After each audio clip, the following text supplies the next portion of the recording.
What is up, everybody? Welcome back to another live stream of Let's Get Nuts on the Ben Thomas Show. Thanks for coming back. Today we've got Dean the Dream Martin in the wings. We've got Marco from 1/6 Fix here as well. We're going to dive in because I haven't streamed in 2 weeks, so I've kind of missed you guys. I've missed some of the news. We're going to get caught up on some of the entertainment stuff. So we're going to talk a little bit about The Flash, some of my hype for it. We're going to take a look at a couple pictures there as well. We've got the Captain America new suit that's been featured, as well as some Beetlejuice 2 news. I'm thinking that's a little interesting. I'm wondering if we're going to see anything in 6 scale from that. And then, of course, we've got EXO-6 news. We've got Hot Toys news. And for the final question of today's show, is the INART line too deep on the Harry Potter side? Is there too many figures for INART to keep up with if they're getting started on Harry Potter? So I'll be curious to see what you guys think. But with that said, let's get nuts. Come on, let's get nuts. I give you Ben Thomas. Showtime. Here we go.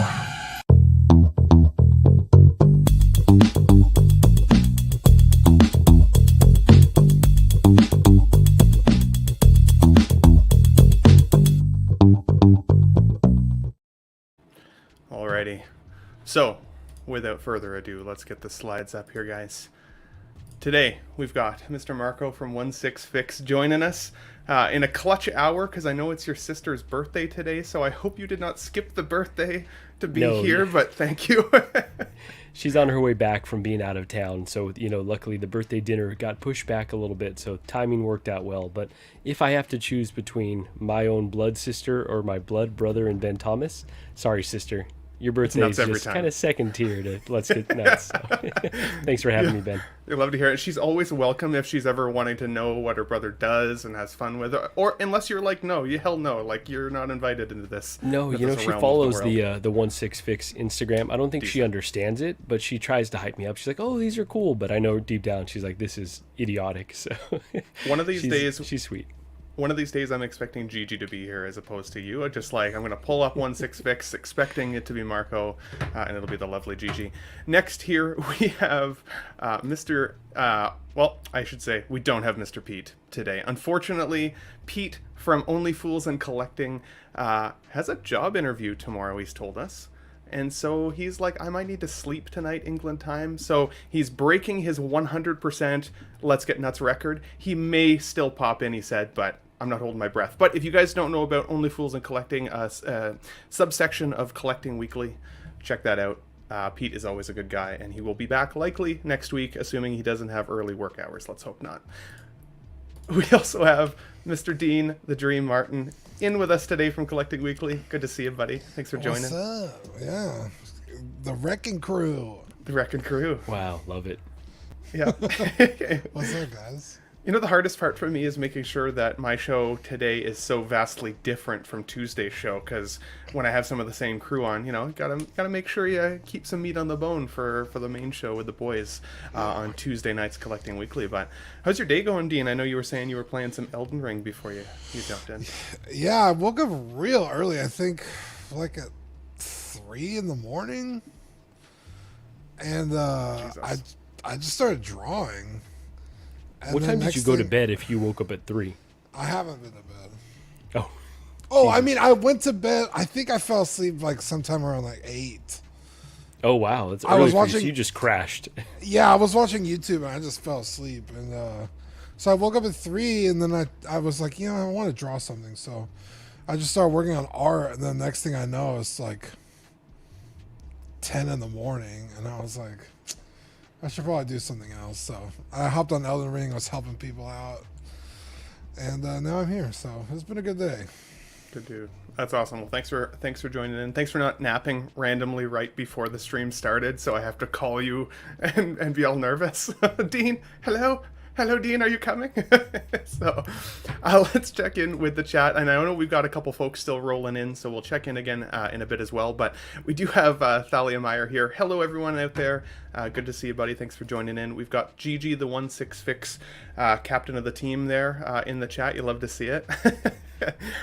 We've got Tyria in the chat. Hey, y'all, a little over 3 weeks for Flash. Let's get nuts. 100%. We are going to be talking about that today, buddy, so stay tuned. We've got Ryan Smith in the chat. Hey, guys, good to see you, buddy. Thanks for joining in. Of course, Chat is not a chat without King Dingaling. So wow, can't speak today. Thanks for joining in, buddy. I appreciate it. Good to see you here. We've got Absolute Irwin in the chat. Ben and the Nutty Butch. I literally can't talk, boys. You might have to start reading comments for me. It's getting bad. If you're relying on me to talk, then we are totally doomed. So I'm just rolling over the words. It's the way she goes. What a nutty bunch. Yes, we are indeed. Mr. Mark B, we going nuts. Absolutely. Let's see here. Tyria says, someone took all your figures from behind you, Ben. Yes, I have not been robbed. I'm actually surprisingly packing up the collection at the moment because I'm getting ready to move. So over the next month, my videos might be a little spotty on the Ben Thomas Show, so still hang in there. I have not stopped the channel by any stretch, but you know how it is with moving. And yeah, all of my figures behind me are currently in boxes already out in the other room. I've got the realtor coming through, so I don't want them to bring like random people through my collection room, like without it all being displayed, without me being able to be here. So there's just something about that didn't sit right. So, but yes. You guys will see my new collection room probably as of July the 1st, so stay tuned for that. But Dean, you mentioned you were up all night getting some artwork done. Getting it done. Yeah, so I just get hit with this drawing bug every once in a while, and yeah. So you sent me this today. Yeah, this is what I did. I worked on this morning. This is beautiful, dude. This is awesome. Yeah, it's Uraraka from My Hero Academia.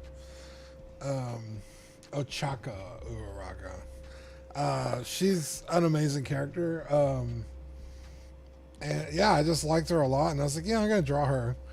I was working on a Deku, but it didn't really come out the way I was hoping, so I was like, I'm gonna draw someone else. So I drew her. Dean, this is actually what.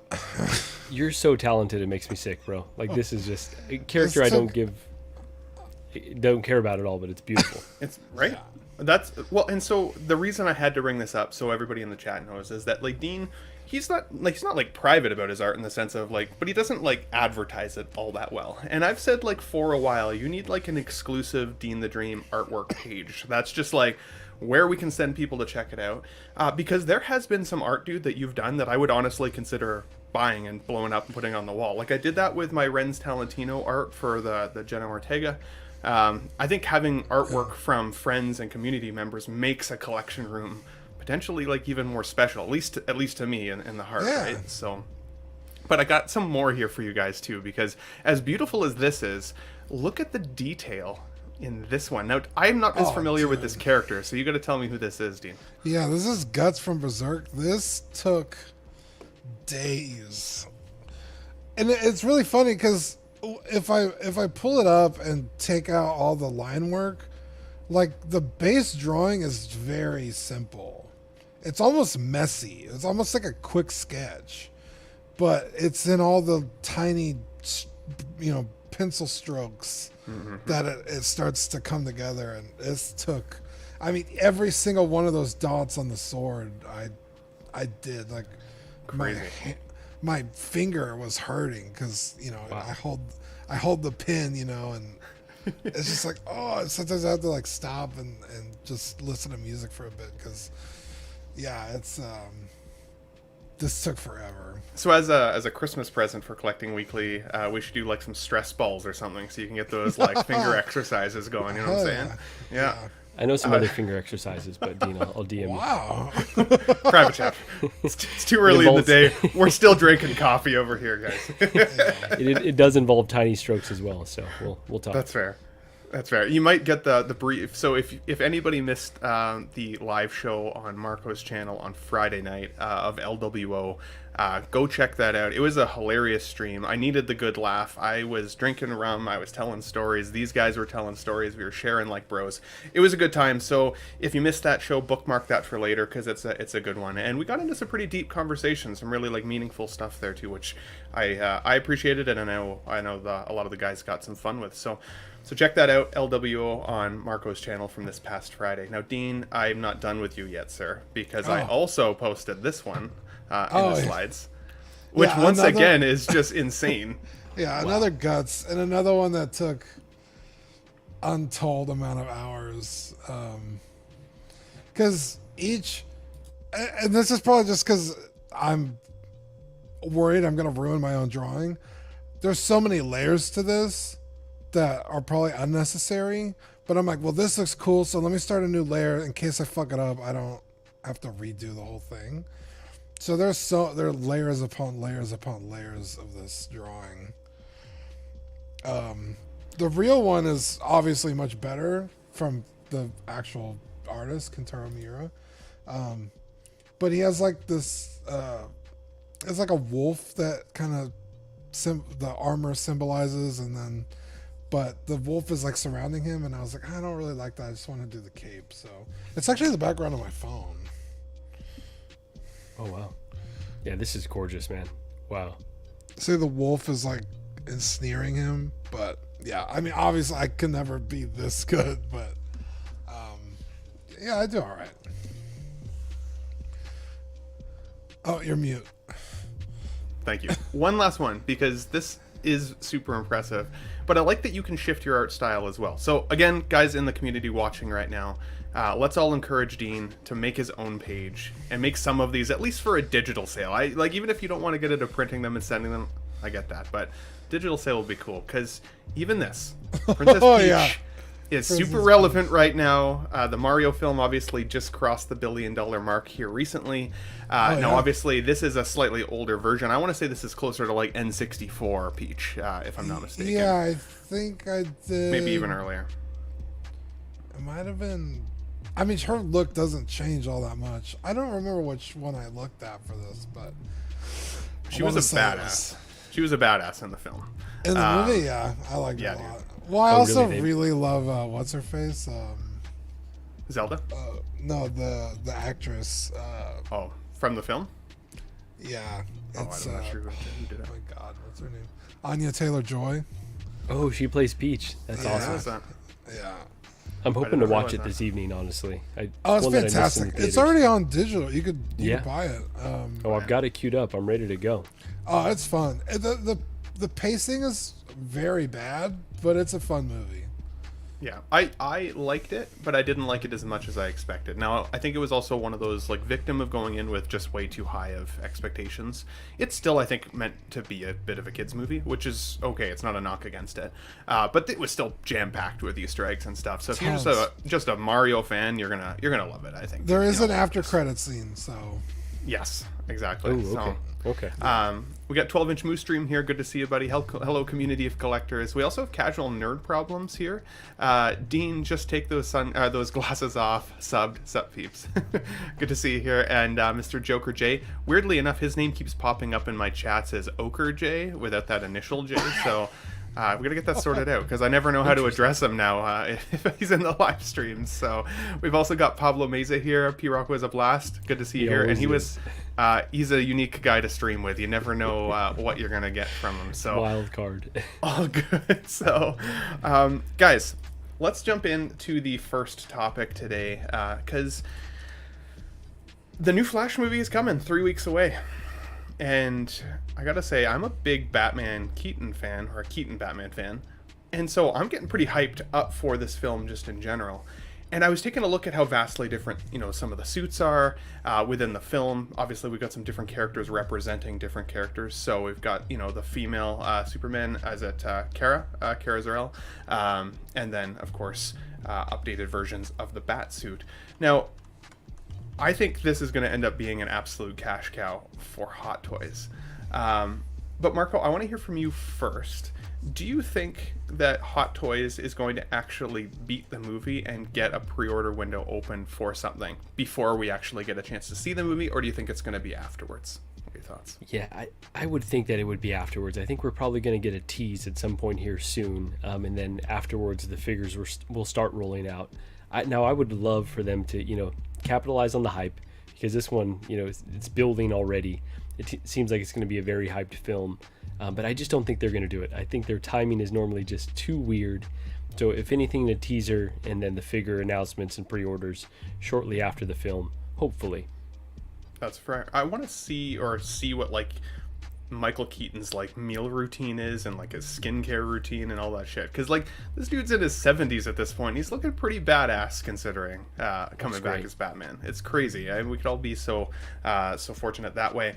But Dean, I would ask you a similar question, but slightly different. So if Hot Toys starts coming out with some options, at least from what you've seen of the trailers, does that hype you up at all? I know you're not a huge Batman fan, but Batman Returns recently kind of sparked your interest, right? So Yeah. what would you think you'd want to collect if you did? I mean, did they reissue the '89 Batman?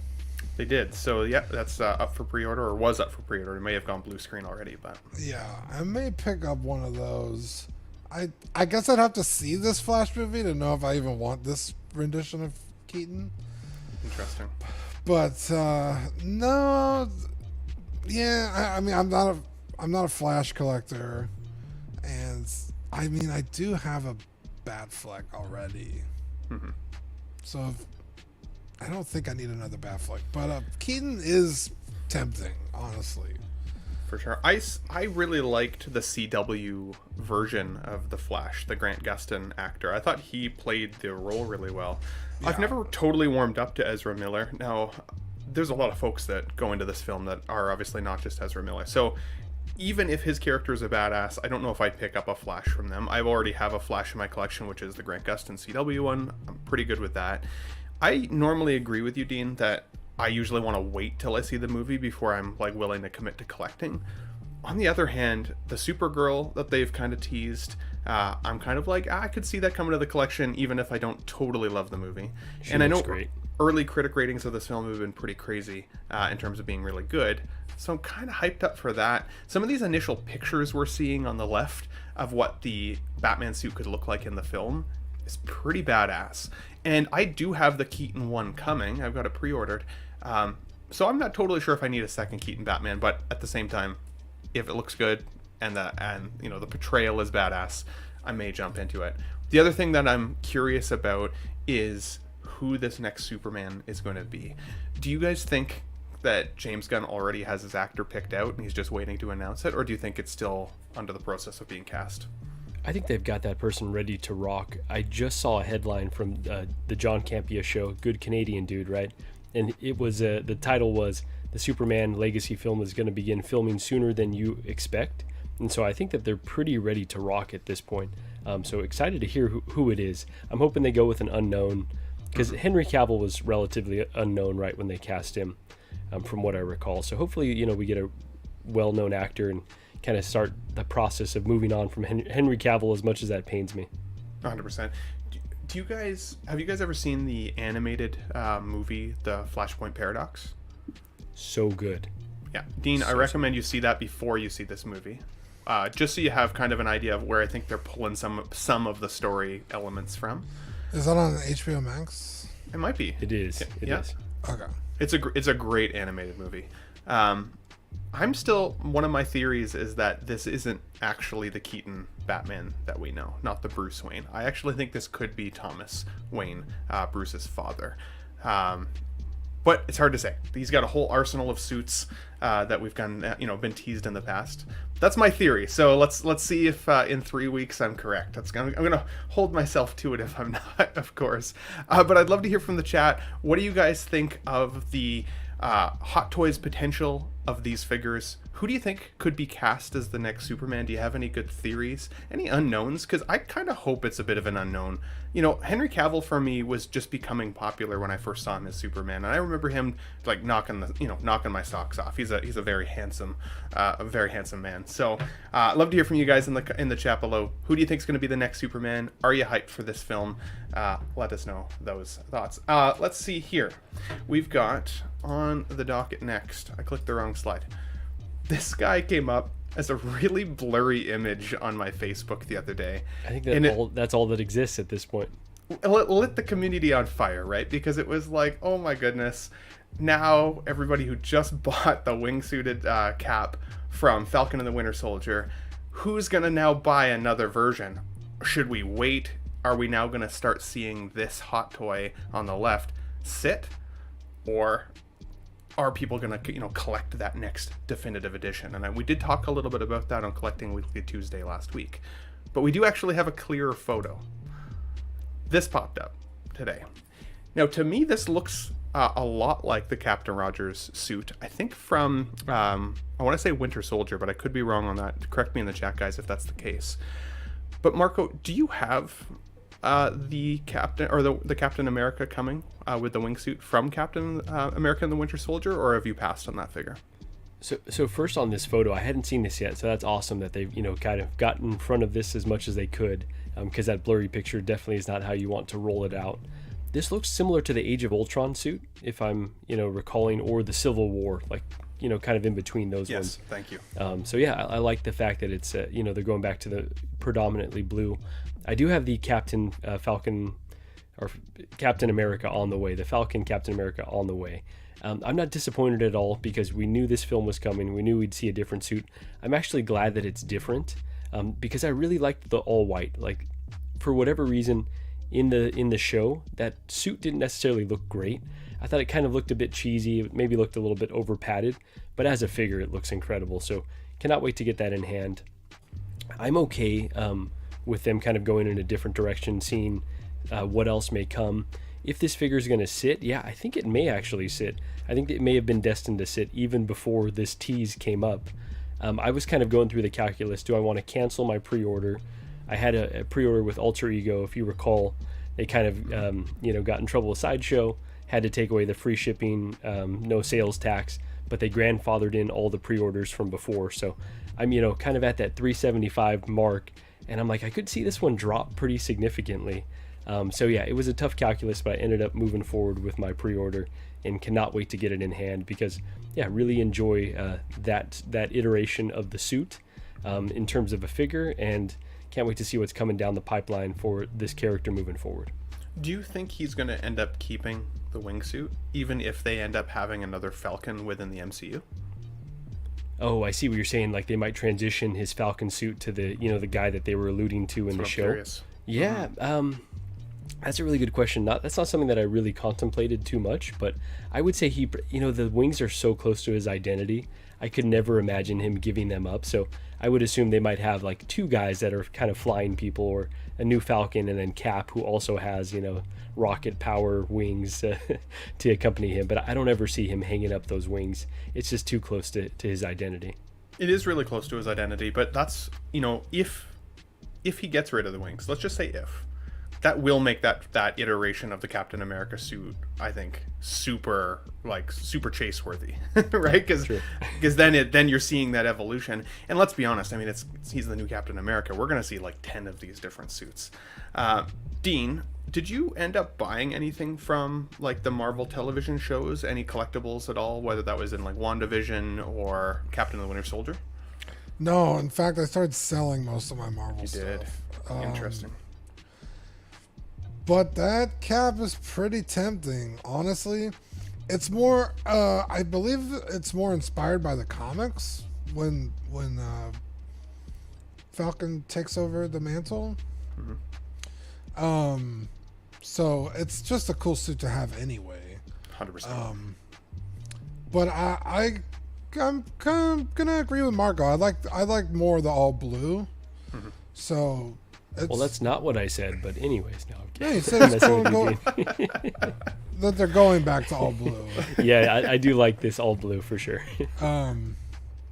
Yeah, we're going to see 1,000 different versions of this guy. So,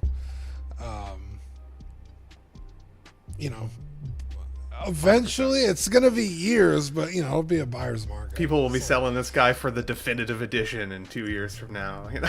I can never play that game. I know we talked about that recently on Collecting Weekly. It's just a losing game to try to predict the market. Honestly, man, it's almost like buying a key issue, right? It's like, oh, this is the first appearance. It's like, that's the first Captain America Falcon figure, Mm-hmm. Like, this is the first one when, from the show. So when he became I think Captain it'll still be a pretty desirable figure anyway. For sure. But yeah, it's this is a cool look, I guess. Trimble Dust says if they are sticking to the comics, then his wings will not go away. So that's good to know. I didn't realize that was actually in there. So that's good because it makes me feel confident that like you can still buy the first version and still look forward to another winged option if you wanted to trade out. Right? Yeah, because he doesn't have a super serum. You know, he's. But it just a exists guy. now. It does exist in the MCU universe, right? Like that's what. I always want to call him John Lander, but the other new Captain America took was like the superhero serum or whatever, right? So Yeah. I don't know. I guess we'll see. I am curious. It's a little what bit you guys... removed. Oh, sorry, Ben. I was just No going to worries. say, you know, it's a little bit removed from the series, so I don't recall where they ended up. But obviously, he had all that turmoil about, you know, taking the serum or not, and what that means for him. I would be shocked if after they went through that whole arc that he ended up taking it, but I guess I can't rule it out. So that'd be I really think he fascinating did- if he ever did. Like, oh, you mean Sam? You're saying, or Sam specifically. Yeah, Yeah. Sam. Yeah, I don't know if he would end up taking it because he did seem pretty against it within the show. But it's hard because, you know, if you didn't see the show, then by the time you get to the next movie, you might be really confused. You know, so Yeah. at least I mean, you have to do like a catch up on YouTube or something along those lines. So Well, I mean, at the end of Endgame, he hands the shield to Sam. So true. At least you know who he's supposed to be and why, and Right. that he's been accepted as the next Captain. Fair enough. Let's switch gears here, guys. Beetlejuice. Number 2 is coming, of course, soon. And this is, of course, the screen grab from the very first film. For me, I loved Beetlejuice as a kid. I watched that shit on repeat. I watch it every Halloween. It's one of my favorite movies of all time. And I gotta say, I feel like, I don't know, like subtly like nervous or like protective of my nostalgia around the first film, knowing that a second one is coming. I've been saying for a while that like it does feel like we get a lot of sequels lately. Now there's still original film content out there, to be sure, that a lot of people never even see. So you can't say Hollywood has no, you know, new ideas anymore. But sequels aren't always great. But they've said here that, of course, Michael Keaton is returning. We've also got several of the original cast coming. this is for sure happening. It's for sure happening, at least as what they are saying at this point. Now, Beetlejuice 2 is teased years ago and went dormant again. But Winona Ryder has even been seen like in full Beetlejuice gear, as you can see here with the article. 36 years later, which is crazy. I've also seen that Jenna Ortega, the Wednesday actress, has been cast as her daughter in the Beetlejuice 2 film. And so it's getting Monica Bellucci, who is the Frenchman's wife in The Matrix Reloaded, is going to be Beetlejuice 2's or Beetlejuice, his wife, which I think They is got a lot of interesting. baddies in this film. Yeah, Everyone so you're listing, I'm like, I my mean, goodness. if that many people are signed up for it, I'd be shocked if it didn't get going at this point. Now, I think it's interesting because at the end of Beetlejuice, if you guys remember the movie, Lydia starts to normalize her appearance. I want to say, like, normalize her appearance. She's not necessarily wearing like the full goth gear. It kind of alludes to the fact that she's now feeling well adjusted with her kind of ghost step parents as well as her main parents, living all in a house together, and all that. And I would say that in this kind of spoilery little picture here on the left, she kind of looks like she's reverted back to her like goth style. So I'll be curious, you know, what happened after Lydia kind of accepted living with the ghosts, and what's happened to the Teases and all of that. But I'd love to hear from you, Dean. Do you feel as nostalgic for Beetlejuice? Is that one something that you used to watch a lot, or it's not one that like resonates with you hard? I definitely watched this movie a fair share, my fair share. But I'm not like protective over it. I don't feel like it needs a sequel, but I mean, people have been asking for one for as long as I can remember. So I know I see like a fake movie poster for it every like few years. That's why I was asking if this was real, because I was like, I don't know, man. I see them say they're gonna do it all the time, but this picture is clearly, yeah. So, yeah, it's interesting. I'm kind of interested to see how this goes. Well, and I mean, a lot of collectors have been asking for 1/6 scale Beetlejuice for a really long time. Now, obviously, Keaton, his appearance has changed a lot. He's quite a bit older. Like 36 years is a long time. Yeah, but Beetlejuice was a ton of makeup. You I was can gonna say they're gonna. So I'm excited to see the possibility of a figure coming from this. What about you, Marco? Is this like a nostalgic movie from like from your childhood? Do you feel protective at all of a sequel, or are you kind of excited about a sequel? Yeah, so I'm probably going to get booed for this, but I don't know that I've ever actually seen the full Beetlejuice film. If I have seen it, it was when I was very young, and obviously was traumatized by the few scenes that I recall.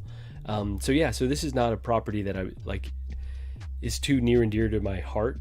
I will say, like, I was a late bloomer when it comes to horror stuff. Anything horror related I really avoided in my younger years. Like, I was very scared of everything.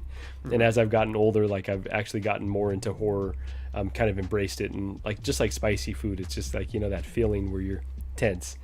So I'm excited for them to revisit this, and I'm excited to actually go back and rewatch this film. I know it was a Collecting Weekly movie of the week not that long ago. This might be one that we might have to take out of the vault and redo a fresh look at before this comes out. So but the fact that they're bringing Jenna Ortega, they've got some of that horror legacy now that Tim Burton's building with Wednesday, obviously him being a director of it and I think a big producer. So really cool, and they've got my interest. So excited to see more. It's interesting how Winona Ryder was really big with him, in the younger days, and now Jenna Ortega is starting to develop that horror girl, kind of, I don't know what you want to call it, reputation maybe. And she's in those new Scream films, right? I've seen Scream 5. I think 6 just dropped, and 5 was actually really, really well done. And it's interesting because, while I do think she's talented at what she does, I hope I don't get sick of her either. I know that sounds maybe bad to say, but I feel like never. I feel like they pump a lot of people into the same stuff over and over again, though. So I'm sure she'll have a vastly different character. She was in You. I think that was the first time I ever saw her on screen. She was good in that, and she was quite a bit younger. Like, she's going the right direction with her career, but I just hope they don't keep forcing it a little too hard, at least on the horror genre. If you haven't seen her on Hot Ones yet, definitely go check it out. Like, I think I did appreciate her as a personality. We should start doing that, eating some wings while we have lots getting. We'll see some ASMR stuff in the microphone. I chewed some ice the other day on your stream, and then somebody was like, nice ASMR. I'm like, ooh, fuck, I forgot to mute myself. I might have to train before we do Hot Ones. A jalapeno almost killed me yesterday, so I'm losing my touch a little bit. For sure. I cannot handle spicy food. No, 100%. I just wanted to say hey to a couple more folks here. I saw that Tuli's in the chat, so good to see you. Thanks for supporting. We've got 26 folks watching live right now, so if you haven't already hit the like button, guys, definitely appreciate it. Just to get Let's Get Nuts, streaming everywhere for folks. Makes it more fun when people are watching, for sure. But either way, you guys know I'm gonna keep doing this show anyways. And Payton23 says hello to 12-inch Moose Dream. No, 12-inch Moose Dream actually messaged me last night just to make sure that the Let's Get Nights show is actually happening, which gave me some motivation to get out of bed this morning and do it, my friend. So thank you for that. He also just shared some cool pictures of his INART Joker. So if you guys have him followed on Facebook, check that out. Dean, this next one I think will resonate well with your heart, but let me do this real quick. Bam! Peanut butter and jam! Hell yeah, dude. We've got the Trailer Park Boys coming in pop versions. Wow.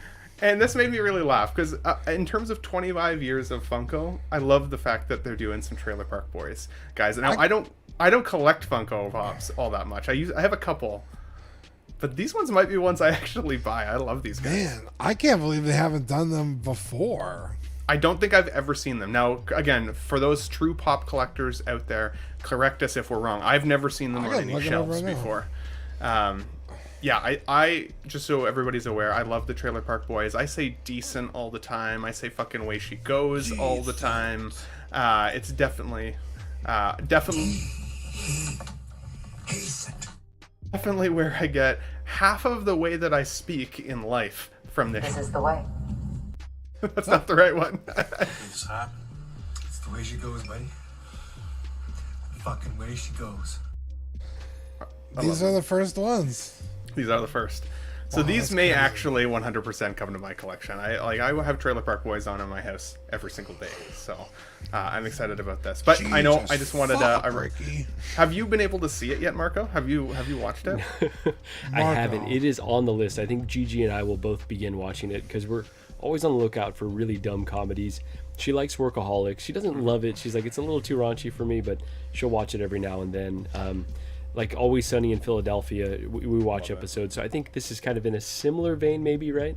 Oh man, this is Similar. It's hard to say because like when the first couple seasons, especially, you really feel like you've just got a camera on these dudes in their real life in a trailer park, which at first I didn't like. The first time I watched it, didn't love it. I didn't understand the hype.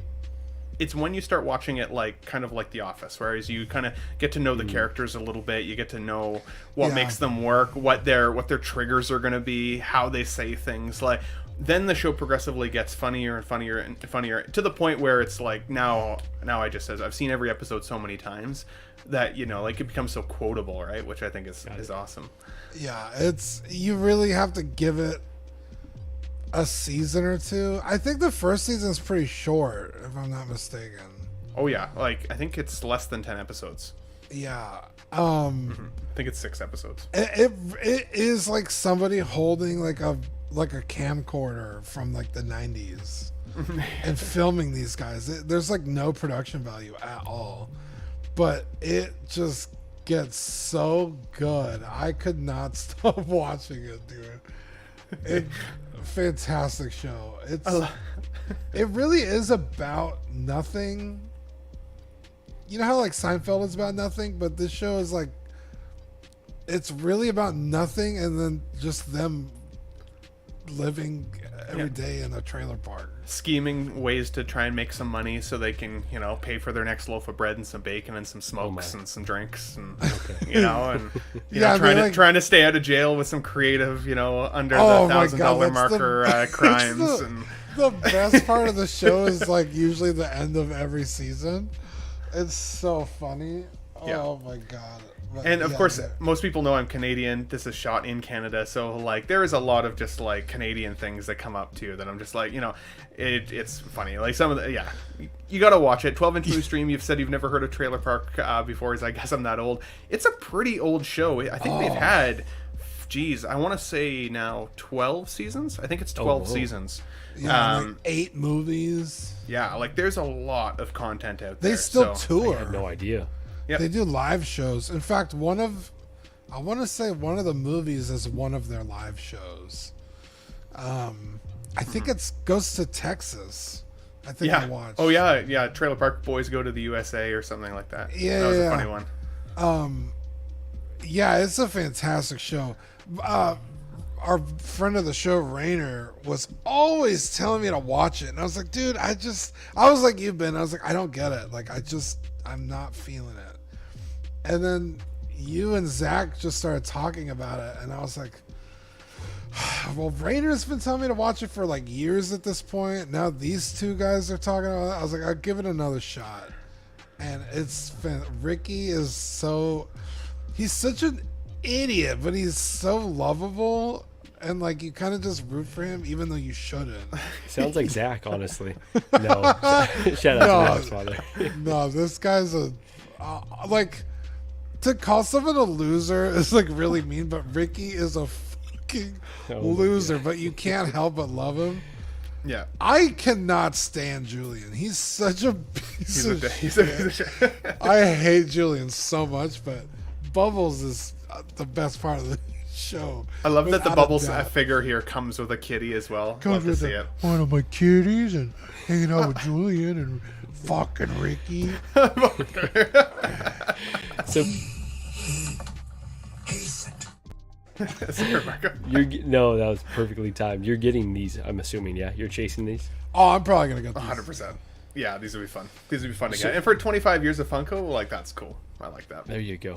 Commemorative. Would you ever, considering how important these are to you, would you ever get like commissioned Trailer Park Boys figures, like 1/6 figures? I think it would be a cool display. I honestly would. If they could do the head sculpts well enough, there's a ton of accessories I could see coming with these guys. That's what I was about to say. Funko makes versions of every character and like every version. They could do so many Trailer Park Boys Funkos. It's unreal. Even like that, if they could do, I don't know if they've ever done vehicles in Funko before, but like even like the piece of shit car that Ricky drives all the time would be hilarious. Like, oh yeah, the hockey stick he uses to clear the roof of his car off every once in a while. Yeah, like so many things. Everything is in that car, dude. It's amazing. He lives out of a car. So anyways, let's not talk about it anymore. I don't want to spoil any of the good shit for the folks out there, but if you've never seen Trailer Park Boys, I would recommend checking it out. Give it a chance though. Like, as I said, I didn't love it the first time I watched it through.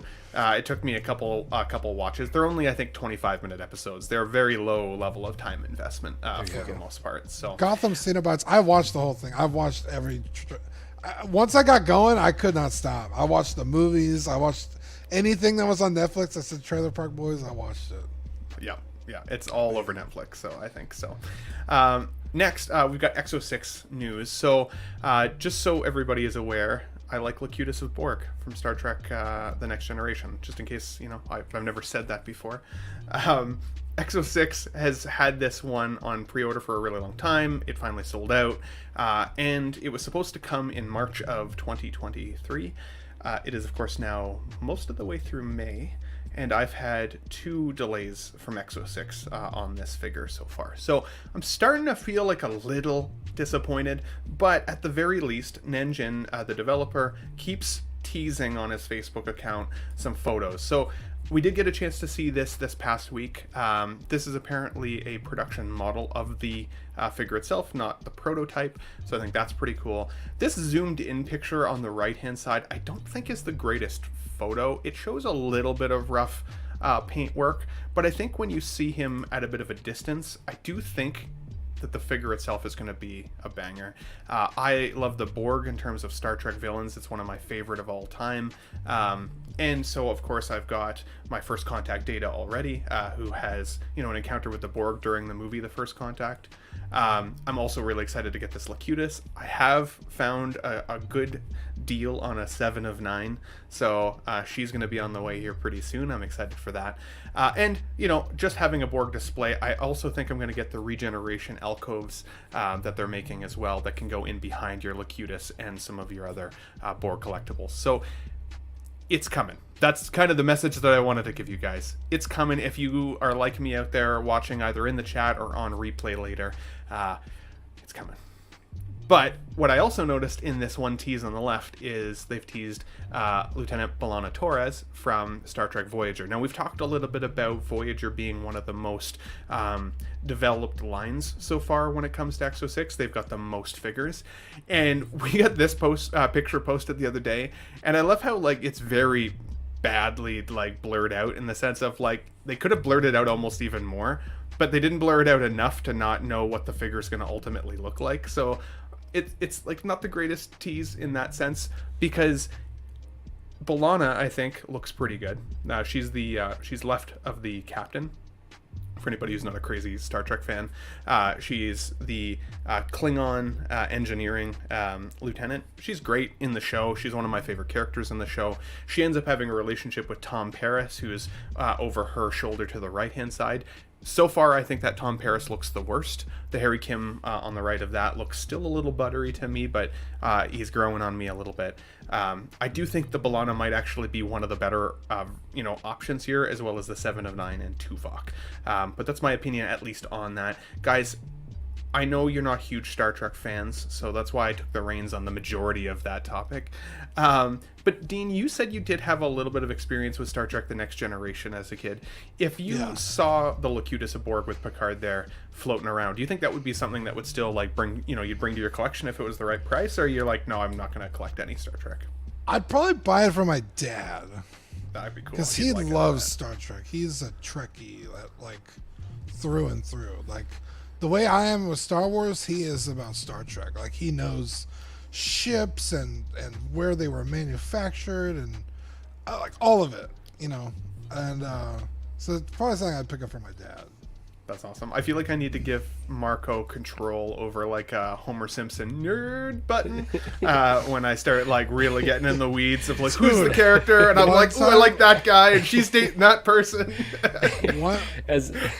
Go ahead, Dean. And I'll say I was gonna say one time I was in middle school, and I don't remember what happened, but my dad was hanging out with me at lunch, like in the cafeteria with everybody.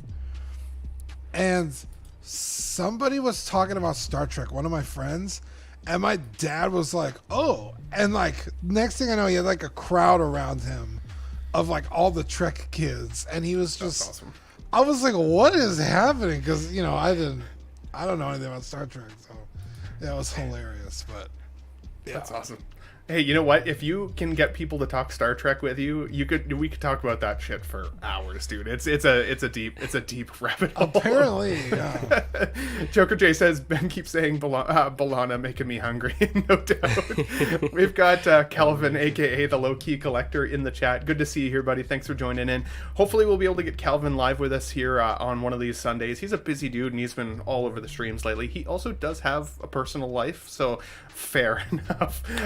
Calvin's a machine. He will go from a stream to a social event, back to a stream. Yeah, the guy he'll doesn't even slow stream on his headphones at work sometimes. I'm like, man, that's some dedication. So, but we love Calvin, so yeah, he'll be in a Let's Get Nuts, I'm sure, at some point. So stay tuned again. I know we've had him once before, and he was a big fan favorite. Tremble Dust says here, Trek is life, 100%. I think I missed one comment that I wanted to come. Oh yeah, Gotham Cenobite says Voyager and the new Picard are the only ones I didn't watch. So honestly, you have to watch Picard season 3 if you liked The Next Generation. I didn't like Picard season 1 or 2, to be honest. I didn't even finish season 2. I just skipped right ahead to season 3, and I laughed, I cried, I watched it twice. Like, it was a great season if you're a big Next Gen fan, for sure. And then Voyager was one of my classic favorites from high school days. I used to come home after school every day, and it was always on. You know, sit there with a bowl of chips and watch some Voyager. Voyager by far has the most filler episodes, I think, in a lot of ways, but also some of the better content. And the storyline of them needing to try and make their way home from the Delta Quadrant is pretty cool and worthy of a watch.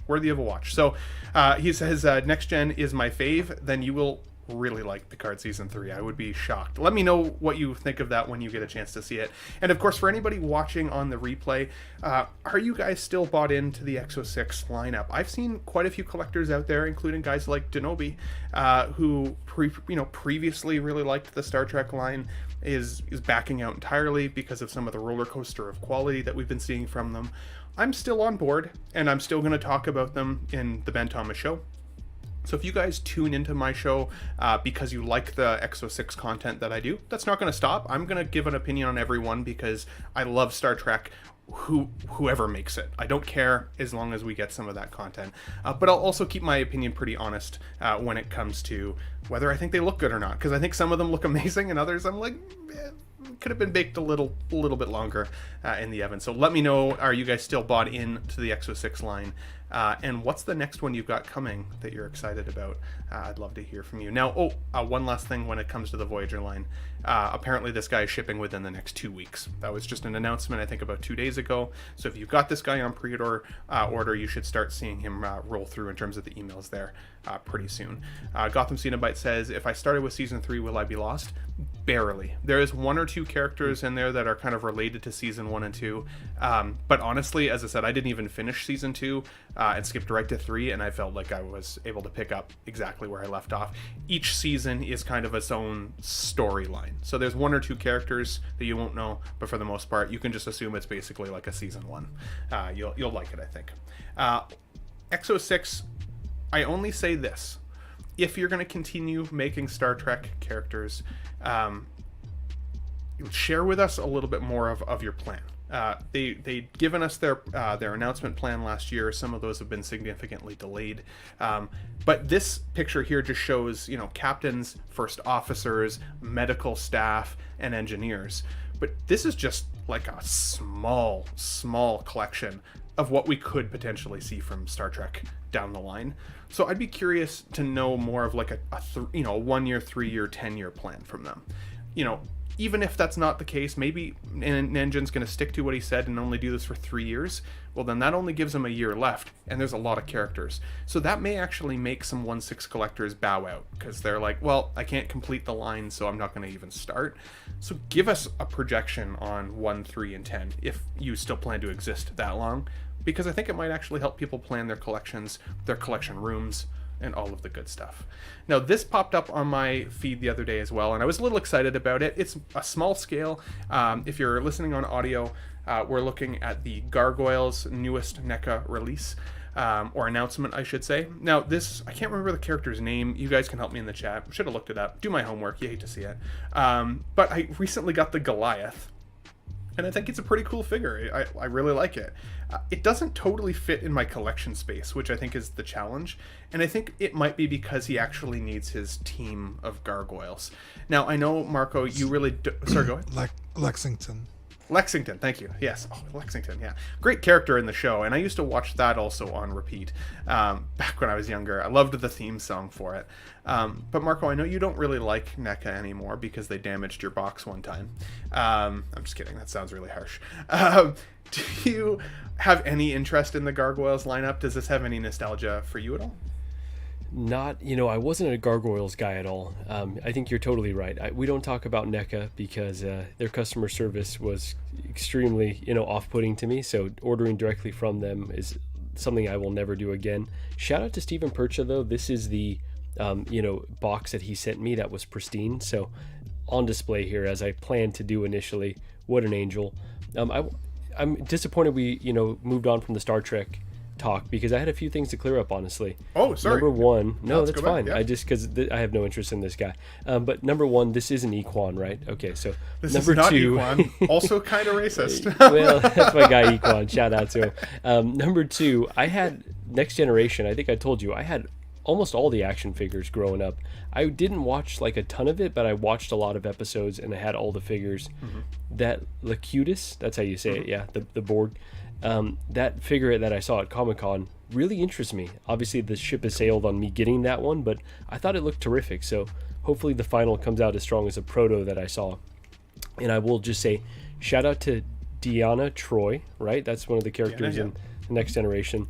One of the all-time baddies, for sure. So, bro. yeah, that's all I had to say. Yeah, she is lovely, and she's in Picard season 3 as well, and still is she? wonderful for her age, for sure. I need to see it. Okay, so if I'm kind of a Next Generation casual, can I still start Picard, or should I go back and Picard season 3.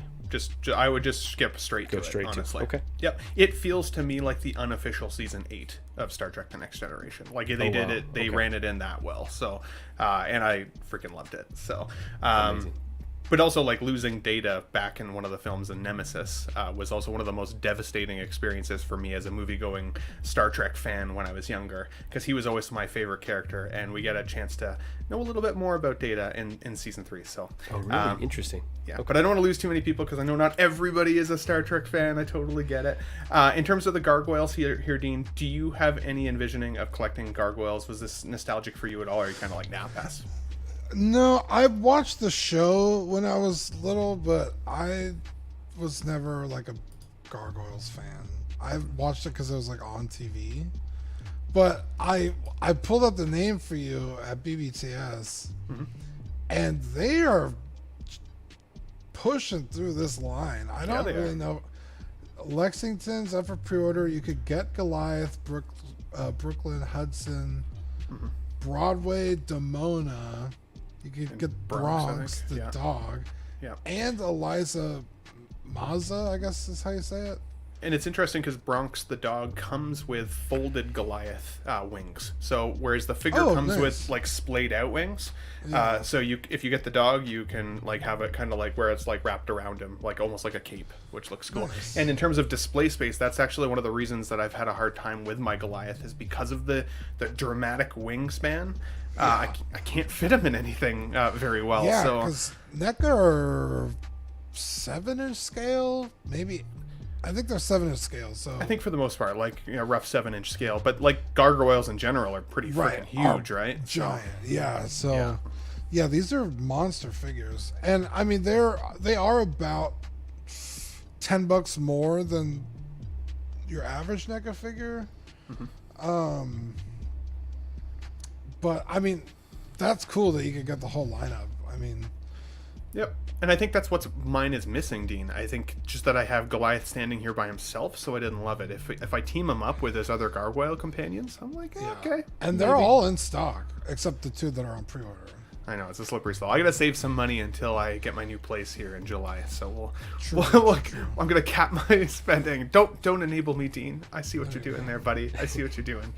You're gonna be the funniest guy at like all the open houses for apartment hunting, just measuring every wall to see if all your freaking Billy cases can fit on You are them. not wrong, dude. I actually measured my displays the other day so I could do that very thing. Like, once There I you get go. into the one thing that I've been looking for in apartments is like, do they have that floorboard like radiator? Because if they do, I can't put the cabinets up against the wall and then they won't work.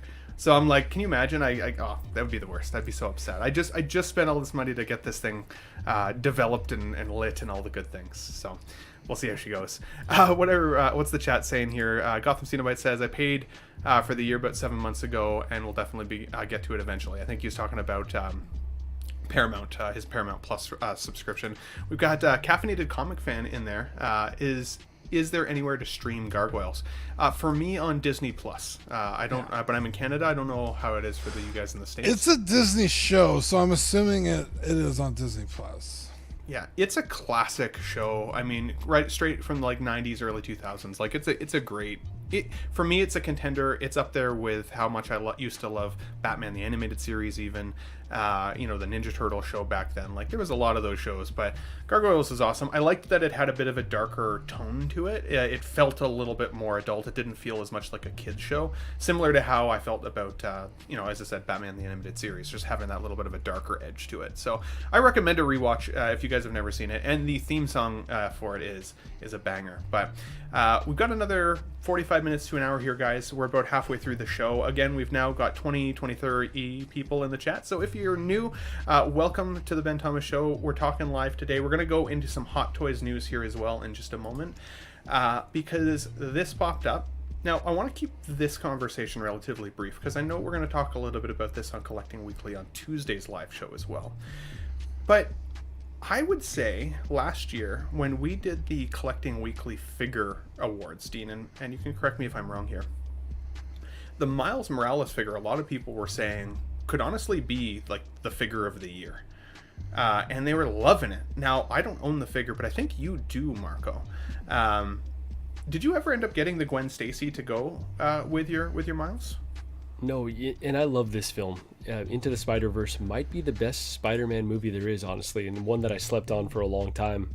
I didn't end up getting the Spider-Gwen. It looks cool, but didn't necessarily speak to me. I liked the inclusion of Spider-Ham, but didn't necessarily need her, so I let that one pass. The Miles, though, definitely lives up to the hype because of the suit material they used, like a really posable figure, lots of options, as many have said. So yeah, really like that figure a lot.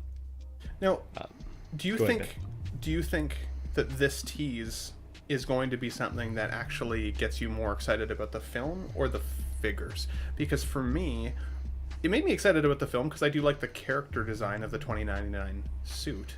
But we've seen the 2099 suit from Hot Toys before, and it looked like this. And this is what they're soliciting to us for this lineup. Now, again, it's an animated movie, but the amount of seams that I'm seeing on this 2099 suit are, like, for me, just immersion breaking. It doesn't look like it even necessarily matches the Miles and the Gwen because they have fully seamless suits and body types under their suits. Whereas this guy looks kind of like a lower cost figure, and it actually makes me like this version even more. Now, Dean, I would say, like, do you feel like Hot Toys has made this choice based on the aesthetic of the film that they're trying to recreate? Or do you think it's because this figure consistently had posability challenges that people bitched about? So now they're like, well, this one's going to pose way better than, and this is what we've gotten. What are your thoughts? Yeah, it's weird because if it was like a proportions thing, they already, I mean, the body is right there. Just put a suit on top of it. Like a thin suit like is on Miles.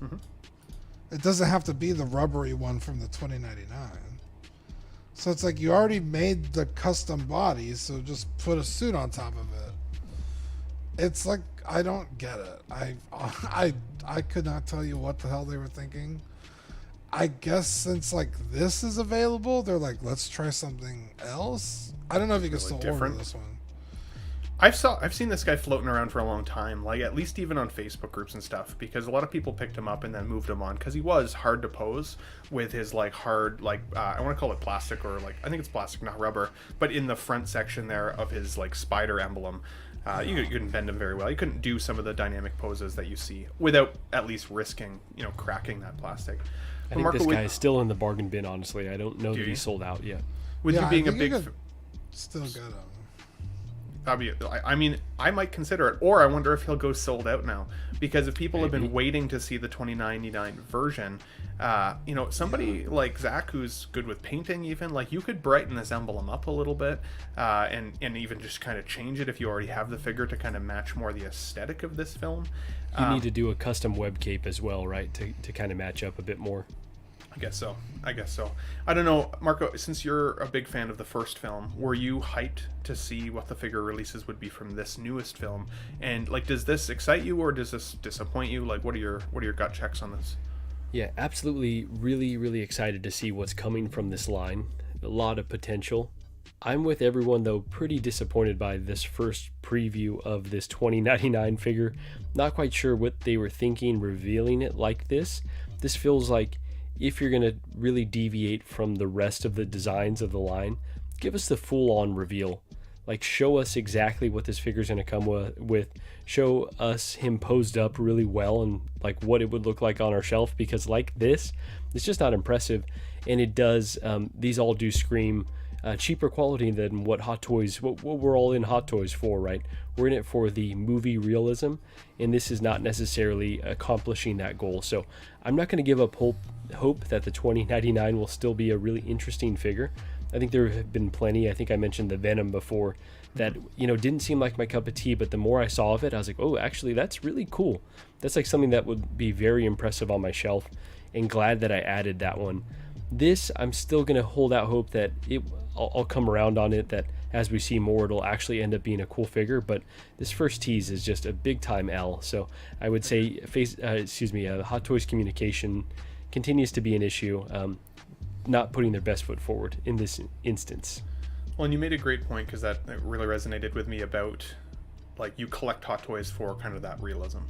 And while I don't change it up all that much, like even the animated series figures I have, they're a different scale, so I can kind of pass that in my collection. But I didn't buy, for example, some of the Mondo 6 scale figures yet. As cool as I think they are, they're so close to the cartoon representation, which is what they should be, like that's the point of them, that I'm worried I need either an entirely different collection space for an animated style figure, or it would just drive my OCD nuts to try and mix them in.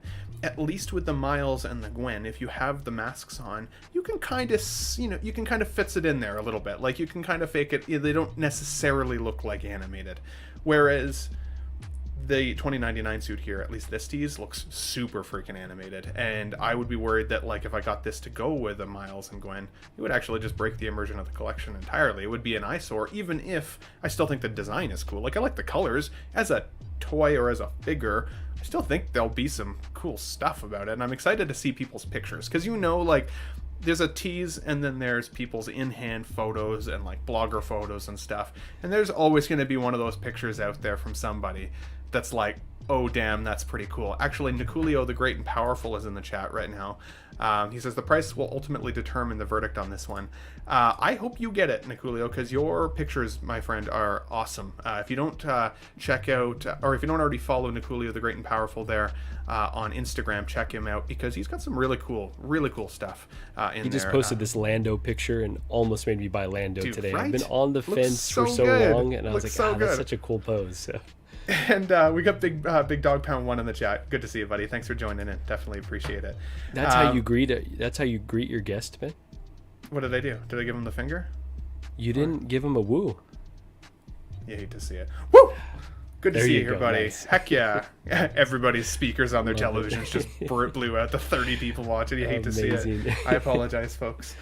Let's move on, guys. You know what? This is a wait and see. I might pick the bargain bin bros fellow up here, though, you know, if he stays low. So we'll see how she goes. This also popped up. Now, I've been wanting to get myself a War Machine for a while, and initially, the Iron Man that came out last year, the comic, or like the Marvel Comics version of the Iron Man, I was kind of like, I don't know. I didn't like the clear plastic on it. There were some elements to it that I didn't absolutely love. But again, like we were talking about with people getting it in hand and seeing some of the photos, I know Brendan Riley out there, he's taken some wonderful photos of his, and there's just some really good pictures of that figure, and it started to make me want it a little bit more. And then these guys have popped up in the feed this week, and it's of course the War Machine and the stealth suit that we'll show in a second. I gotta say, paired together as like a little trifecta collection, I am warming up to it way more than I expected I would, and I really like this War Machine. But Dean, I want to go to you, because I feel like I remember us all kind of giggling a little bit when we first saw that Marvel Comics version come out. Has this changed the tide for you a little bit? Do you think that this is cooler, or do you know, can you see yourself picking one of these up? No, I still hate these. They're just as bad as the Neon Tech. I don't get the gimmicky clear armor bits. Like I don't get it. Especially when like the arms and legs aren't. Are the legs? I know the arms aren't. Do the legs have clear on them?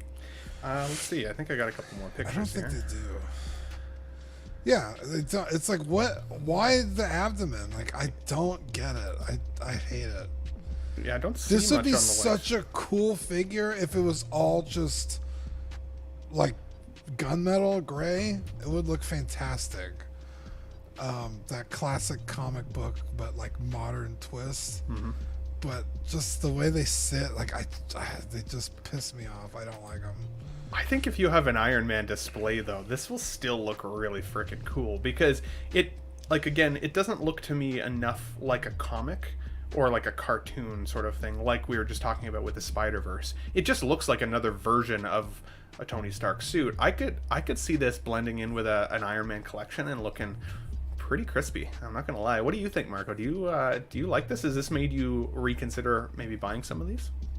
So I actually disagree with you, Ben. I think that I don't think they split the difference enough for me. I think they went a little bit too comic-y, Okay. a little bit too stylized, right? Because obviously it's by this famous artist, and apologies, I don't recall his name, that they was kind of inspired or collaborated with to create this line. So that in and of itself is cool, but I just think that they went too far off the rails, because if they would have gone a little bit closer to, for instance, I've got the Punisher War Machine, right? And that's one that is obviously based on a video game, but it looks pretty lifelike. I put a third-party Jeremy Benthal, shout out to Jeremy Benthal, John Bernthal head sculpt on there, and it's my really cool representation of Punisher for me. Definitely. So I kind of wish they went a bit closer to that. So maybe more comic inspired. You know, they still could have done the frown, they still could have done the diaper, but made it a bit more lifelike. And I would have been really tempted, because a lot of these blogger photos look cool, right? Like all of the machinery he's got. I love the colorway. So there are a lot of redeeming qualities, but it's just too stylized for me to be interested in. And I would say, you know, the same thing like you just mentioned with the 2099. If they had split the difference a bit more, like these Clone Wars figures, right? I'm not a big Clone Wars fan, but because they made them lifelike, it's able to match with other, you know, properties or other figures that I have. Mm-hmm. And so it's just more seamless integration into your collection. So I do appreciate them doing something different, but really would have hoped that they would have stuck a bit closer to what they're really good at, and that's realism. So it's going to be a pass for me, and I wouldn't be shocked if we see some really cool pictures of this, and like you're kind of tempted to a point, but yeah, it's just not for me. And so, I mean, in all fantastic points either way. And I mean, I was going to joke earlier and say you're not allowed to disagree with me, but what kind of fun show would that be if everybody was like, Ben is so right? Yes. No, you know, I like that point. I think that I still see it as being enough of a divide, enough of a separation, but like I do get what you mean. I do, for me, the clear plastic is a bit of an immersion breaker, but I can get around that if there's a display of them, because then I think it will look like it was more on purpose as opposed to like a one-off piece that they just kind of tried to force onto an Iron Man suit. But I don't know, like I can see the community being very divided on these, because there's a lot of people that are like, these are amazing, I absolutely love these, and there's some folks that are just like not in it at all. To me, I don't even know where I would start with an Iron Man line. I've got my Mark 7 already, which I love. I want to get that Mark 3 and maybe the battle damaged 89 or 89 87 89 80, 85 85 right? Mark thank 85? you, yes. Mhm. 85, thank you. Those three, I think I'm interested in getting. Maybe a Mark 1. That would be it. Like 4 Iron Mans, I think that's all I can handle in terms of a collection. So these guys would be a huge outlier. If the price went down, Marco, like bargain bin, like if it did hit, would that be something that would sway you? Or you're like, no, it just doesn't fit? I think there's just too much coming out, honestly. That's like, if it was so deep, bargain bin, perhaps. I know that I ended up chasing the Iron Patriot from Endgame, because that's one that I was interested in. It went cheap enough that I had to swoop it, but I think it's just too far away from what I collect. Even if the price was too ridiculous, I feel like I'd have to pass. That being said, we're going to see this in hand here with a lot of collectors really soon. Who knows? There could be some shots. I know Jetta Patrol shoots these really well. He sold me on a few figures because he shoots them so lifelike. So never say never, but I think that it's going to be a hard pass. Blame Jetta was a thing for me for a really long time, long before I ever even started streaming, for sure. He's good at what he does. I'm sure he'll take some good photos. This one reminds me of the Listerine suit that we saw not that long ago as well, like just the color blue. But I still think this kind of looks cool too. I don't know. Dean, no, still not convinced. No. Yeah, that's fair. Like I said, it just feels too neon techy to me, like just gimmicky, like an excuse to sell an Iron Man. You know, it's just like. It's divided. Alvin J says, now this looks good. I'm like, I'm kind of with him. I'm kind of with him on that. Joker J, I don't know if this is a part of the Iron Man discussion, but ever burp wearing a dusk mask? It's not fun. I bet not. But let's get nuts without some random ass comments in the chat. You love to see it. We've got F. Wellington in the chat. He says, the stealth suit has no clear plastic. What's the possibility? Jeez, Mike, I cannot read today. That's what possibly makes this look better.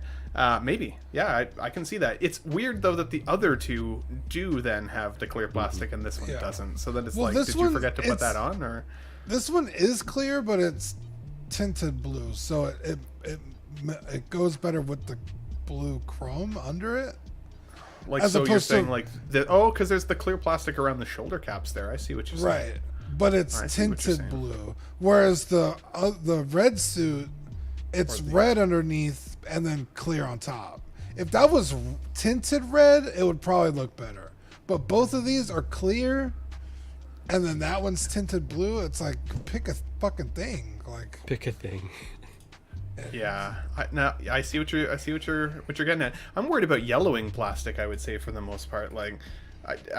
Every like plastic clear toy I think I've ever had is yellowed slowly over time. I probably shouldn't smoke beside my figures though. That's one of the. I'm just kidding. I don't actually do that.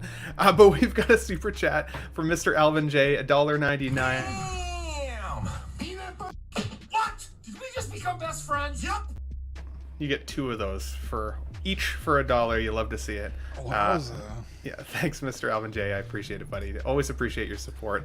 Alvin J. was the first person who's ever super chatted the channel. It does go towards the collection room, and now may go towards me moving my collection. Let's be honest. So I think it's good on the bed dovish. I appreciate it, guys. What were you gonna say, Marco?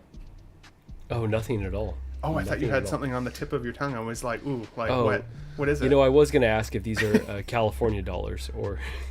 I don't know what the joke is there. I've been missing out on this. So P Rock, when you did a super chat, it says whatever $5.99 CA, right? Yeah. So Canadian dollars, and he was like, oh, it's California dollars.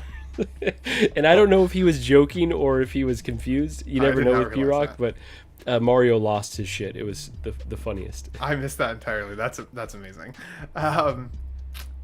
Nicolio the Great and Powerful says, Ben putting the high in high-end collectibles. You are not wrong. Amazing.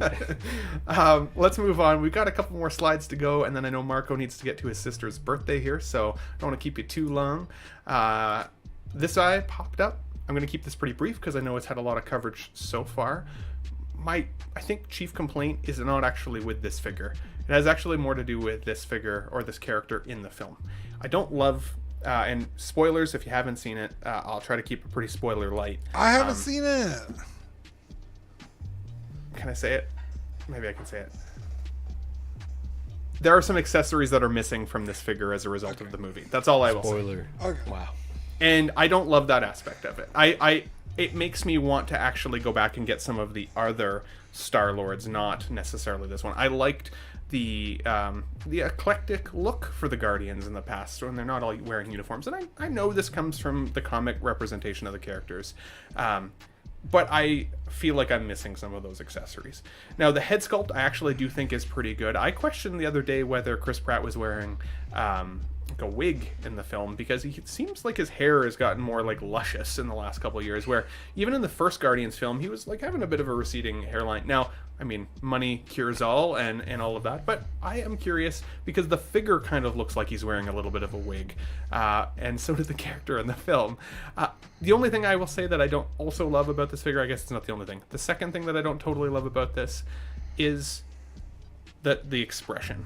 I just wish we'd maybe got a secondary expression, something that looked a little bit more aggressive as opposed to just the rolling eye system. Because I think you can pull off a bit of a cheeky look here. He's got that bit of that Star-Lord smirk. But like wielding guns, I think would look a little strange for this guy. Whereas, the picture here we see on the left looks a little bit more Star-Lord-esque. Dean, what do you guys, or Marco, what do you guys think of this particular figure? Is this a line that you're now convinced that you want to go down, or are you going backwards and buying some of the past versions of the Guardians? I guess I'll jump in really quick. Yeah. All right. So, so this is one when it initially popped up. I was like, I'm good with my Star-Lord from Infinity War. Got him at a good price. No need to go down this path. But it is simp season right now, and the more that I sat there and thought about it in between my meetings, I looked at a picture of the head sculpt, and I am a sucker for these head sculpts, right? That's really what I'm into Hot Toys for.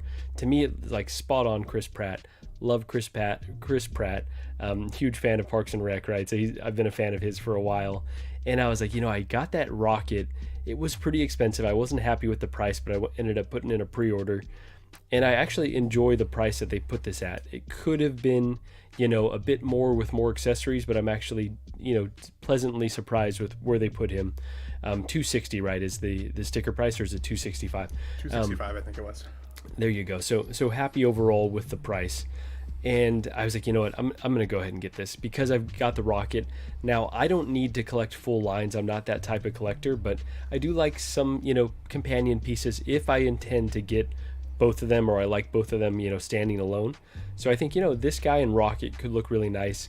If they do a Gamora, I would get the Gamora if she has sculpted hair. So I think those three, and then maybe Drax. All right, so this is a really dangerous territory I'm in, but I could go for 4 of this line, but at the very least, Star-Lord, Rocket, Gamora, and then we'll see what they do with Drax. So all that being said, really like how this came out, but Ben, I'm with you. There could have been many more accessories. The Zune by itself is great, but give us more Hot Toys. Like, come on, we love the accessories, so pretty disappointing there, but at least the price point was decent. Well, and even more accessories in the film. Like, it was weird that there were some omissions of accessories there, right? Especially because we've had necessarily accessories. But. There you go. And we've had other versions of him that were loaded with accessories, right? Like the Volume 2 had everything. Had a Baby Groot, had multiple looks, had multiple trench coats, and so this is kind of a disappointing lack of accessories for sure. 12-inch Moose Stream here says, "Oh my God, I got the Infinity War Star-Lord for $132 in April from Pop Culture. It's crazy. Really awesome. That's a really good figure too. Like I think the sculpt is pretty nice on that one as well. So. Yeah, that's a fantastic figure. And you omitted Nebula there, by the way. Nebula was a standout character in the actual film, for me anyways. I liked her a lot, but no. Nebula is great, and I love Gillum? How do you say her last name? Gillen. There you go. So I like the actress. I like the character. I really like that scene where he's like the color. I'm just saying he chose a pretty set. That was a standout joke for me. But I don't know that I'd need her, honestly, unless they made her with those wings. Okay, I'll stop with the spoilers. Yeah, Dean, you have to see the film. Son of a gun. I'm coming to Texas. We're I had tickets, and I had to do small talk instead of go see the movie. You hate to see it. Because I Dedication right there. Yeah, Fucking way she goes. the show must go on, so I had to not go see it. So, Do you have any desire to buy any of these Hot Toys, even without seeing the film? Like, is this something that you're like, ooh, okay, I like that? Because you've seen the other Guardians films, obviously, right? yeah. I have Rocket from Endgame, and I have version 1 Star-Lord with the version 2 jacket, which to me is like the ultimate Star-Lord. So I don't feel like I need this. If you're wanting to get this and use a helmet from another, because the helmet doesn't come with this, it's not going to work. This is a necked head. Mm-hmm. And the other Star-Lords, it's just a head sculpt. That's a really good yeah, differentiation, Dean. Yeah, we figured that out on Will's stream on Friday, because that's what Kiko wanted to do. And I was like, I think, because version 1 is just a head, but this has a neck on it. And so he went and grabbed his version 2, and it's the same. So you'd have to do... Can I mention something? Sorry, yeah, go ahead. This was kind of the mental gymnastics that I did, though. It's like, well, if I got this one, he doesn't come with the mask, but then I can go ahead and put the mask on the Infinity War version that I do have, and so have those two different looks. So as collectors, we're always justifying shit like that. Yeah. Apologies for cutting you off. No, you're good. Yeah, I know a lot of people wanted to do that, so you'd have to do body swaps on like one or both of your figures to make that happen. So that's a little disappointing. I do think it's the best Chris Pratt head sculpt we've gotten. But I don't know. I haven't seen the movie, so I don't know how in love with this look I am. Team suits are a pain in the ass because then everybody's got a match. Mm-hmm. So, like, I really want a Nebula, but now there's going to be 2 Nebulas out there, so I could grab the first one cheaper, and it'll kind of match my version 1 Star-Lord since they just wear the Ravager colors. So that'll be fine with me. And then Rocket kind of just wears whatever the fuck he wants all the time anyway, so the in-game one is pretty close to this outfit anyway, so I don't need a new Rocket. But it's a pretty fantastic looking figure. I'm not gonna lie. You know what I kind of wish? I wish Hot Toys would occasionally do what 3-0 did with the Power Rangers that they had done, right? You could get them individually, or you could buy like the 5-pack, and it was like the whole. You could just get all the Rangers in one go, and it'd be cool if anytime we got like team suits like this from this film, or like the Endgame team suits. If you could buy them individually still, if that's how you wanted to progress your collection, or if you were willing to wait maybe an extra 6 months, you could get a bit of a discount and get the 5-pack. They would never, because that sticker price would make you hurl. The moment you saw how much they all cost together, you would be like, okay, I'm sick to my stomach. I can't do this. Do you think that's what it is? It's like death by 1,000 cuts. It's like we can get all the money out of these people if we tap it one at a time versus That's 5. what it is. That's definitely how they're fair. strategic about dropping stuff, right? They got to give us all space to, like if they can't drop everything at once, or else we're going to be like, okay, that's it. Because 3-0 can put a whole set of Rangers for like $500. This would be thousands, like you said. So even at like, what if they could give you like a discount though, so it felt a little bit like a little easier of a nut to swallow, like $230 a figure or something like that. So like they brought it down to incentivize it. It would still be a big ticket price, but they could kind of break it down to that lowest common denominator still, sales wise, and and do it. I don't know. I think figures like this, as I said, the Endgame suits, even the Bad Batch recently, right? Like people are really getting into the Bad Batch. Blitzway did that with the Ghostbusters. Tremble Dust just said, which was again awesome, and it has become such a chase collector's pack now, right? A lot of folks can get the 3-pack. A lot of people are having a hard time ever finding that 4-pack for anything that's even close to, a reasonable dollar amount. So. I don't know. I would just be curious to see if Hot Toys ever changes it up just a little bit, or if they'll always continue to do kind of the same release. Yeah, because the most they've ever done is what, 2-packs? 2-packs is what I think. Anyway, from what I can recall. Technically, I think they did 3-packs with the droids, but yeah. I was also trying to look back. I think back to the Batman, Jawa. the Dark Knight line with the Alfred, the Bruce, and potentially the. I think the suit in the armory could have been considered potentially like a third as well. So call it maybe 3, stretch that 2.5. But I don't know. I see what you're saying though, Marco. I do think that the price would be crazy. Chat, what do you guys think? Do you think Hot Toys will ever switch it up, or do you agree with Marco? Like, would they be crazy to change the way that they price their items and continue to slowly, bleed the money away from us instead? I think it'd be so expensive. I mean, I just paid $1,400 Canadian for 2 figures from INART. Yeah, but the amount of people buying, how many is it? 5 people, 5 figures in this lineup, roughly. To get the box and all the packaging equipment, the box would be the clamshells, everything, to get all that in order to sell a 5-pack that only so many people are gonna buy. I don't see that happening, because the 3-0 ones, those were $100 figures each. Gotcha. You know what I mean? Yeah. So for the whole team is only $500. You're almost at $500 on 2 of these guys. You know what I mean? So. Yeah, that's fair. I think very well said, Dean. I guess what goes in, even just the shipping cost on 5 figures like that, like it would be crazy. So, but who knows? Maybe they'll change it up eventually. We'll see. We've got one final topic today, guys.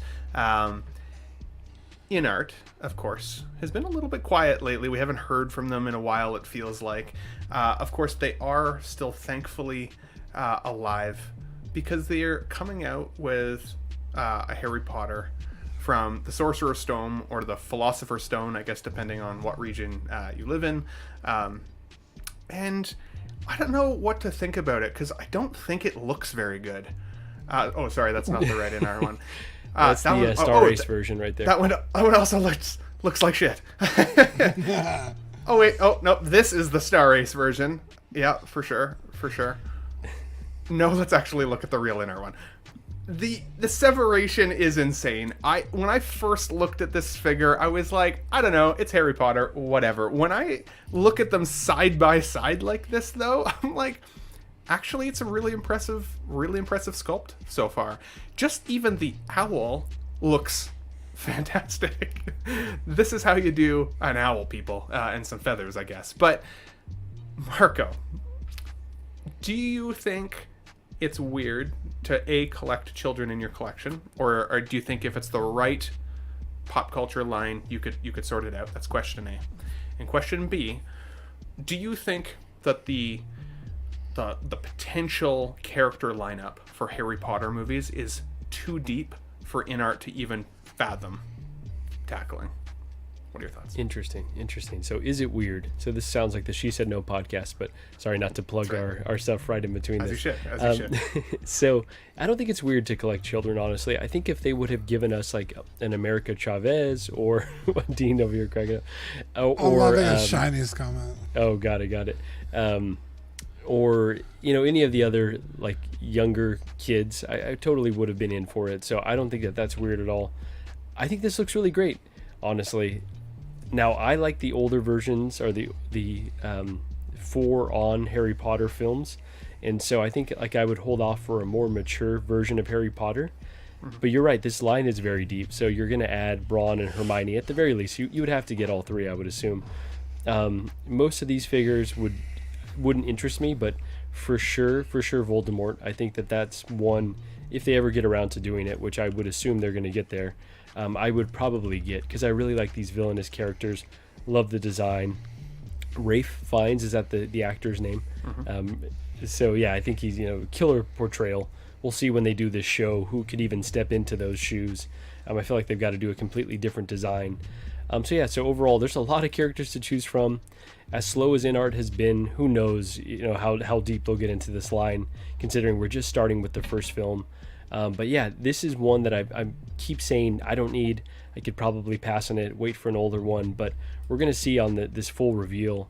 I could be tempted. Gigi and myself really love the Harry Potter films, so really could be tempted, but I think for now, I'm gonna pass on it. That is good. Fair enough. There's too many movies and so many characters from each film. They age, as you kind of highlighted, throughout the films. So I don't know for me if I'd even have a definitive version. I liked the films, but I wouldn't say that I absolutely love them. I'll be curious to find out exactly what the price point comes in at. Dean, I saw this earlier when it relates to Harry Potter, because I didn't actually realize how many figures Star Ace is actually when I say attempted. Some of these may have never seen the light of day. I've never seen the majority of these, to be honest.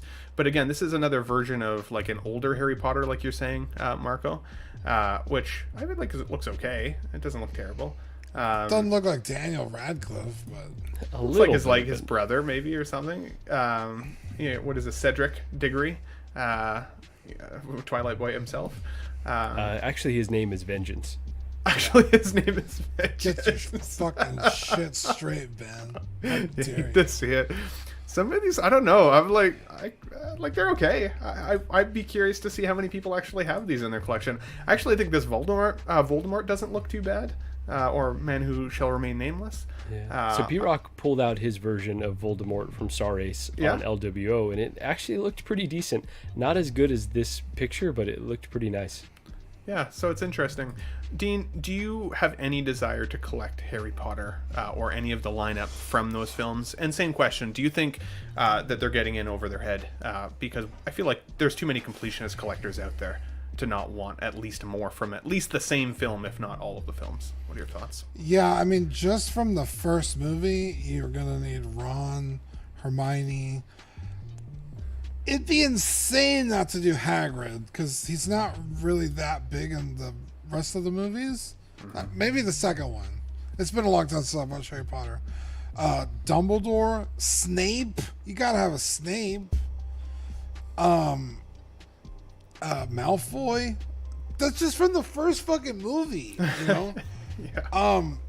I would be really interested in a Luna Lovegood, because I love that character. Luna. She's so weird. She's just cool. I thought that character was gonna be Harry Potter's love interest, and they fucking just went Ron's sister for whatever fucking reason. Wow, but spoilers. Anyway. Okay, those movies are 20 years old. But yeah, this at the rate at which INART is going, you'd be insane to get into this line. I mean, I guess if you're okay with having one or two figures, that Harry Potter looks pretty good. Objectively, it looks pretty damn good. I wouldn't want this version of Harry Potter, but I could see why somebody would. It's almost like A New Hope, Luke Skywalker, right? The start of the adventure. The first one. I get it. But he's also a lot cooler in the other movies, so yeah. When you see him in comparison to just other toys that are out there, though, I mean, it is a very impressive head sculpt. At least the solicitation. Hopefully that we don't see much of a downgrade on the final. But I agree. This does also seem kind of like that initial New Hope kind of Luke definitive initial start version, anyways.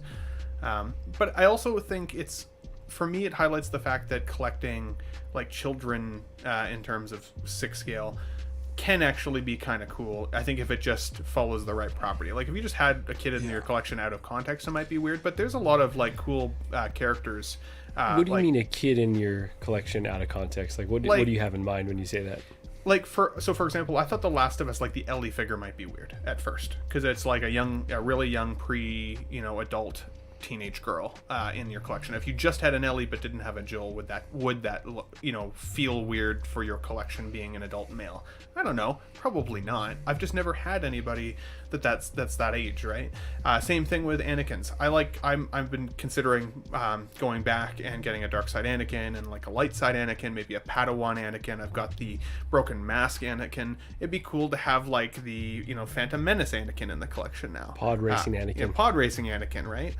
They even have. Oh no, that's baby Luke. But I'd want to get his companion Anakins in order to collect that particular version of him. I don't think for me it would feel weird in my collection to just have that, even though, like we're saying about this character, it's still kind of the first time we got to see Anakin. I would want to see that range of collection. So maybe it's not weird. Maybe it's just me.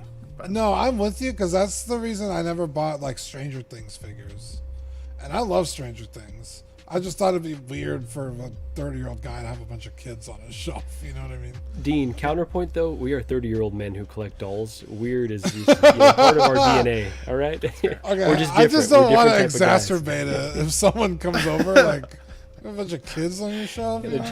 All these other dolls are fine, but this child, this is where I draw the line.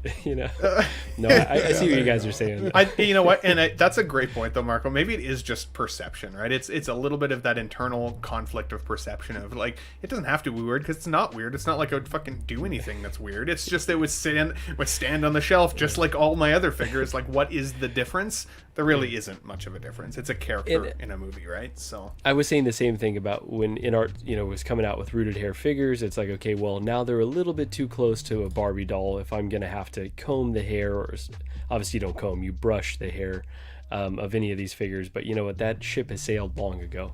Bring on the weird. Weirder the better. Absolutely. Shiny says Voldemort doesn't have a face. That's why Star Race didn't mess it up. Fair. That's amazing. Awesome.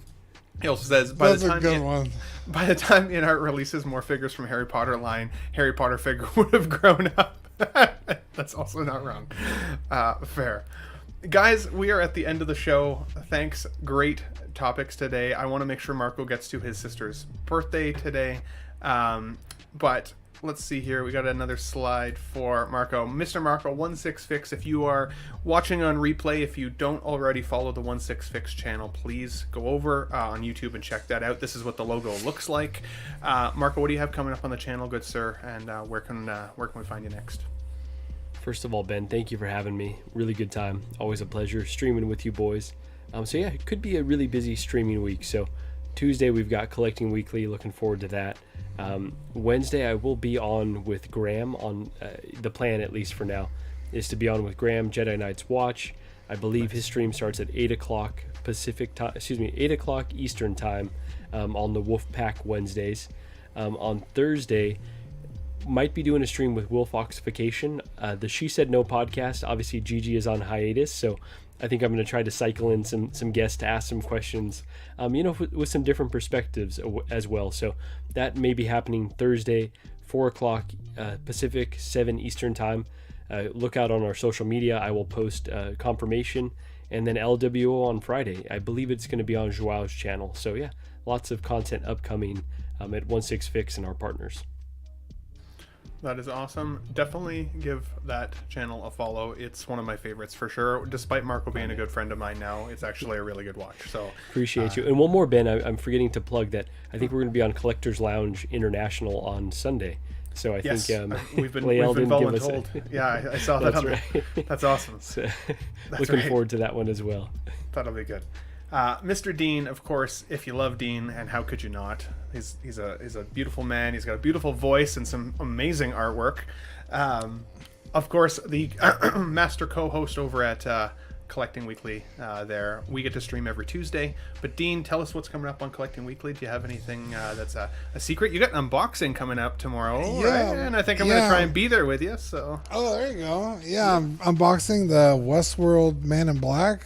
Decent. I honestly don't know who makes this figure, but it's cool. And then to go with that, I got this from, I don't know if you guys have ever been to Cotswold.com. No.